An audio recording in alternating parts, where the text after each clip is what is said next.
CH-220 Virat काले सांप को रिहा करो। पीडी, ऐसा लग रहा है आजकल तुम मुझसे कुछ छुपा रहे हो, मंत्री राजेश ने मंत्री पीडी को देखकर कहा।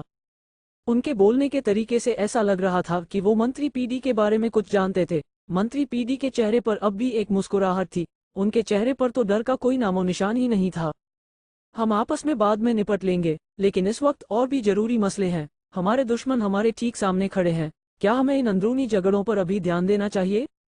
आर्मी एडवाइजर मंत्री पीडी की बात से सहमत थे और उन्होंने कहा, सफेद जादुई बाजों की सेना हमारी लाइन ऑफ डिफेंस तक 2 घंटे में पहुंच जाएगी और हमारी प्रेस एंड डिफेंस उन्हें सिर्फ 3 घंटे तक शहर के अंदर आने से रोक सकती है। इसलिए हमारे पास सफेद जादुई बाजों की सेना को रोकने के लिए और उस रूलर क्लास 20 से लड़ने के लिए सिर्फ 5 घंटे ही बाकी हैं। हमें उनका इस्तेमाल बहुत ही सोच समझकर करना होगा। यही तो मैं कहना चाह रहा था, मंत्री पीडी ने तुरंत आर्मी एडवाइजर की हाँ में हाँ मिलाते हुए कहा। उन्हें डर था कि कोई फिर से ब्लड सिल्म्स की बात ना छेड़ दे। तभी ईशाना आगे आई और बोली, अगर सफेद जादुई बाज हम पर सिर्फ महामारी की वजह से हमला कर रहे हैं तो हमारी सबसे पहली प्राथमिकता महामारी का इलाज ढूंढना होना चाहिए। वैसे सफेद जादुई बाज अपने टारगेट्स खो देंगे और हमारे लिए उन्हें वापस भेजना आसान हो जाएगा। तुम्हारी बात से तो ऐसा लग रहा है कि तुमने पहले ही महामारी का इलाज ढूंढ लिया है, मंत्री पीडी ने अजीब ढंग से मुस्कुराकर कहा। हाँ, और महामारी का इलाज ढूंढ कर कहाँ से लाएंगे? अब डॉक्टर धकट जैसे ही मैजिशियन से तो इस महामारी का इलाज हो नहीं पाया और तुम कह रही हो कि हम 5 घंटे में ऐसा कर देंगे, मैजिक कोर्ट के एक मेंबर ने कहा। हमने पहले ही एंटीडोट का पता लगा लिया है। वो एक खास तरह की जड़ी बूटी है जो सिर्फ बर्फीली पहाड़ियों के जंगल में ही मिलती है। इसका नाम लाल जादुई बूटी है। अगर हमें ये कम मात्रा में भी मिल गई तो हम इससे इस महामारी को ठीक करने की दवा बना सकते हैं, ईशाना ने कहा। वहां मौजूद सारे लोगों की नजरें ईशाना पर आ गई, खासकर मंत्री पीडी की। उन्होंने एक्साइटेड होकर पूछा, क्या तुम्हें पक्का पता है कि लाल जादुई बूटी ही इस महामारी का इलाज है? ईशाना ने हाँ में अपना सिर हिलाकर कहा, हाँ, लाल जादुई बूटी ही इस महामारी का इलाज है। चलो मान लिया कि लाल जादुई बूटी ही इस महामारी का इलाज है, लेकिन हम ऐसी स्थिति में बर्फीली पहाड़ों के जंगलों तक कैसे पहुंच सकते हैं? वो सफेद जादुई बाजों का घर है। तुम शक्ल से इतनी बेवकूफ तो नहीं लगती कि उस जगह को सुरक्षित मान लो। भले ही सफेद बाजों की सेना हम पर हमला कर रही है, लेकिन इसका मतलब ये तो नहीं कि वहाँ सफेद जादुई बाज होंगे ही नहीं।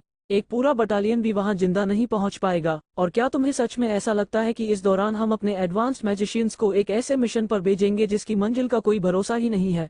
और क्या गारंटी है कि लाल जादुई बूटी ही इस महामारी का इलाज है? मंत्री पीडी ने ईशाना पर सवालों की बरसात कर दी और फिर जोर जोर से हंसने लगे। वो ईशाना का मजाक उड़ा रहे थे।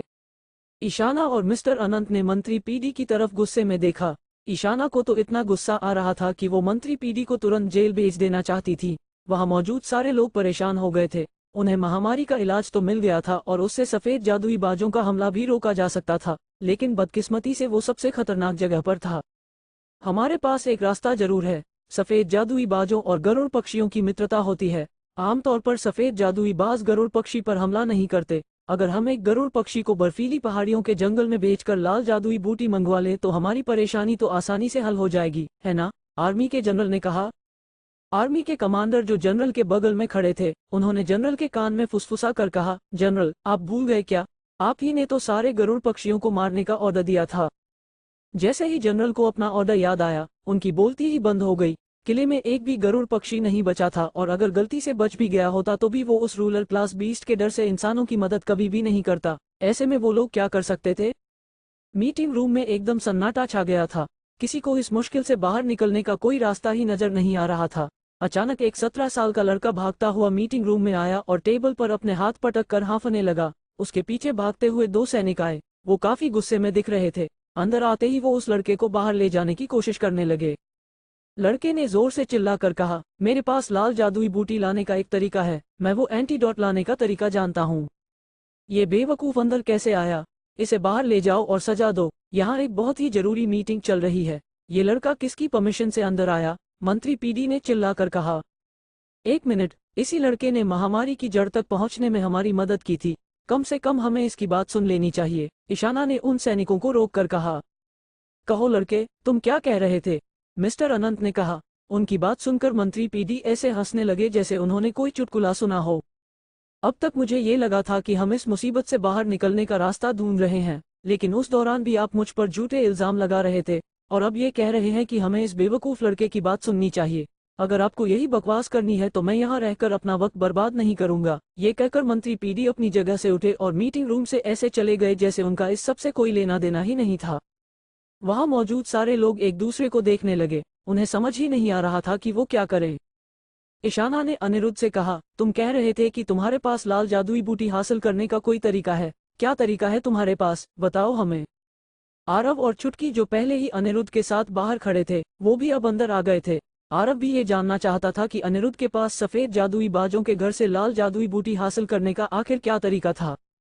अनिरुद्ध ने वहां मौजूद सारे बड़े बड़े मैजिशियंस की तरफ देखा, जिनसे शायद वो अपनी जिंदगी में कभी नहीं मिल पाता।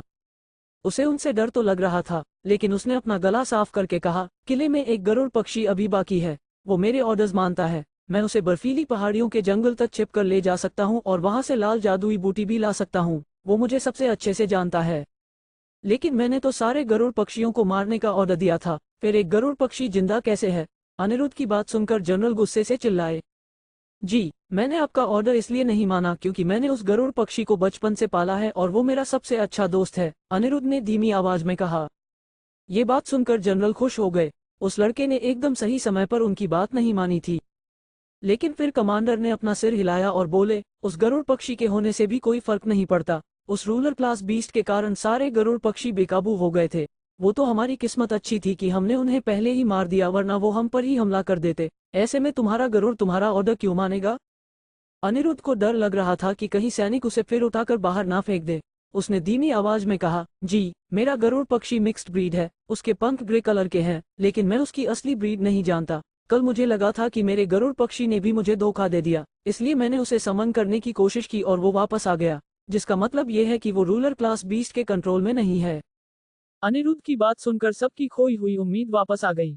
अगर वो लोग महामारी का इलाज ढूंढ लेते तो सभी लोग ठीक हो जाते और सफेद जादुई बाज अपने टारगेट खो देते।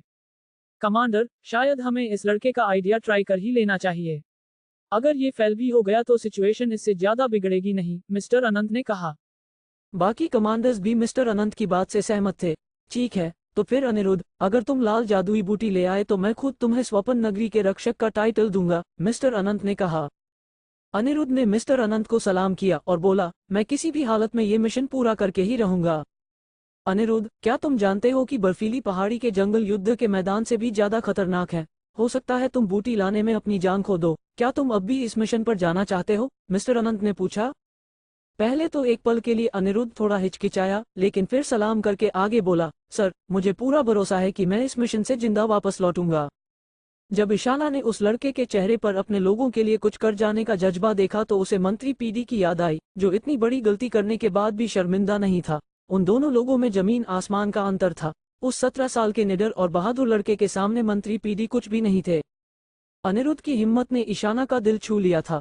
उसने चुटकी को देखकर कहा, चुटकी, तुम अनिरुद्ध के साथ जाओ और इसे जिंदा ही वापस लाना। ईशाना ने आरव की तरफ देखा और वो समझ गई कि आरव यहाँ क्यों आया था। वो तुरंत ही मंत्री राजेश से बोली, मंत्री जी, अब तो साबित भी हो गया है कि विराट काले सांप का इस महामारी से कोई लेना देना नहीं है। अब तो आप उसे सुपर मैजिक पनिशमेंट फॉर्मेशन की कैद से बाहर निकाल सकते हैं, है ना? और वहाँ ड्यूटी दे रहे एडवांस्ड मैजिशियंस भी अब युद्ध में शामिल हो सकते हैं। मंत्री राजेश अपनी मूंछों को ताव देकर सोचने लगे। अब भी उन्हें कोई सबूत नहीं मिला था कि विराट काला सांप आम लोगों के लिए खतरनाक नहीं था, लेकिन उन्हें अपने लोगों से ये भी पता चला था कि वो अपनी मौत के बेहद करीब पहुंच चुका था। अगर वो उसे सुपर मैजिक फॉर्मेशन पनिशमेंट से रिहा भी कर देते तो वो उन्हें कोई नुकसान नहीं पहुंचा पाता, और वैसे भी मिस्टर दिग्विजय के कबीले में काफी शक्तिशाली मैजिशियंस थे जो युद्ध के दौरान उनकी मदद कर सकते थे। इसीलिए अगर वो उनके कबीले की पूरी मदद चाहते थे तो उनके लिए विराट काले सांप को जिंदा छोड़ना ही बेहतर था। मंत्री राजेश ने कुछ देर सोचने के बाद कहा, ठीक है, उसे सुपर मैजिक फॉर्मेशन पनिशमेंट से रिहा कर दो। ये सुनते ही ईशाना के चेहरे पर मुस्कान आ गई। उसने तुरंत आरव से कहा, तुम मंत्री जी का ऑर्डर लेकर पश्चिमी झील जाओ और विराट काले सांप को सुपर मैजिक फॉर्मेशन पनिशमेंट से रिहा करवा दो, और उन सारे एडवांस्ड मैजिशियंस को तुरंत पश्चिमी के लिए भेजना ताकि वो भी सफेद जादुई बाजों के खिलाफ हमारी युद्ध में मदद कर सकें। आखिरकार आरव के चेहरे पर भी मुस्कान आ ही गई थी। उनकी मेहनत बर्बाद नहीं हुई थी। उन्होंने विराट काले सांप को बचा ही लिया था। अब तो बस आरव को वो ऑर्डर लेकर पश्चिमी झील जाना था। आरव बहुत ही खुश था। उसने अपनी मीरा मैम के लिए कुछ किया था। पश्चिमी किले के मीटिंग रूम से निकलकर आरव तुरंत ही शहर की तरफ जाने लगा। कुछ ही देर में वो झील पर बने हुए ब्रिज पर पहुंच गया। वो लाइटनिंग भाले अब भी वहीं खड़े थे और विराट काले सांप को टॉर्चर कर रहे थे। विराट काला सांप अब भी वहीं था जहां आरव उसे छोड़कर गया था। उसका सिर उसके विशाल शरीर पर था और ऐसा लग रहा था कि मानो वो गहरी नींद में था। आरव मीरा के पास चलकर गया, जो अब भी उसी जगह बैठी विराट काले सांप को ध्यान से देख रही थी। ये अभी जिंदा है ना? आरव ने पूछा। मुझे नहीं पता, मैं तो ये महसूस कर सकती हूँ कि इसका ऑरा पहले से बहुत कमजोर हो गया है। अगर अब हमने इसे बचाने का कोई तरीका नहीं ढूंढा तो ये ऐसे ही हमेशा हमेशा के लिए सो जाएगा। रो रो कर मीरा की आंखें सूज गई थी। तभी आरव ने मुस्कुराकर कहा, मैम, क्या आपने कुछ नोटिस नहीं किया? मीरा को समझ ही नहीं आया कि आरव क्या कहने की कोशिश कर रहा था। वो उसे देखकर समझने की कोशिश करती रही। तभी उसका ध्यान उन 9 लाइटनिंग भालों की तरफ गया जो धीरे धीरे वहां से हट रहे थे। कुछ ही पलों में वो पूरी तरह से गायब हो गए और जैसे ही लाइटनिंग एनर्जी वहां से खत्म हुई, पश्चिमी झील में फिर से शांति वापस आ गई। मीरा को अपनी आंखों पर भरोसा ही नहीं हो रहा था। जैसे ही उन लाइटनिंग भालों को वहां से गायब होते हुए उसने देखा, उसकी आंखों में खुशी के आंसू आ गए। उसे नहीं लगा था कि आरव सच में विराट काले सांप को बचा पाएगा। जब मीरा कुछ नहीं कर पा रही थी, उस वक्त आरव ने विराट काले सांप को बचा लिया था। मीरा की खुशी का कोई ठिकाना ही नहीं था। उसने तुरंत आरव को गले लगा लिया और फिर बोली, आज तुमने जो मेरे लिए किया है वो शायद एक छोटा भाई अपनी बड़ी बहन के लिए कर सकता है। मैं तुम्हारा ये एहसान कभी भी नहीं चुका पाऊंगी। आप एक तरफ मुझे छोटा भाई भी मानती हैं और दूसरी तरफ एहसान की बात भी करती हैं, आरव ने नाक सिकोड़कर कहा। आरव की शक्ल देखने के बाद मीरा ने अपने आंसू पोंछे और जोर से हंसने लगी। कुछ भी हो, आरव ने आज बहुत बड़ा काम कर दिखाया था। विराट काला सांप मीरा के लिए उसकी फैमिली ही था। कुछ पलों बाद मीरा का ध्यान फिर से विराट काले सांप की तरफ गया। सुपर मैजिक फॉर्मेशन पनिशमेंट पूरी तरह से हट गई थी और कुल देवता बीस्ट भी अब टॉर्चर से मुक्त हो गया था, लेकिन वो अब भी बहुत कमजोर था। मीरा को समझ ही नहीं आ रहा था कि वो उसके घाव कैसे भरे।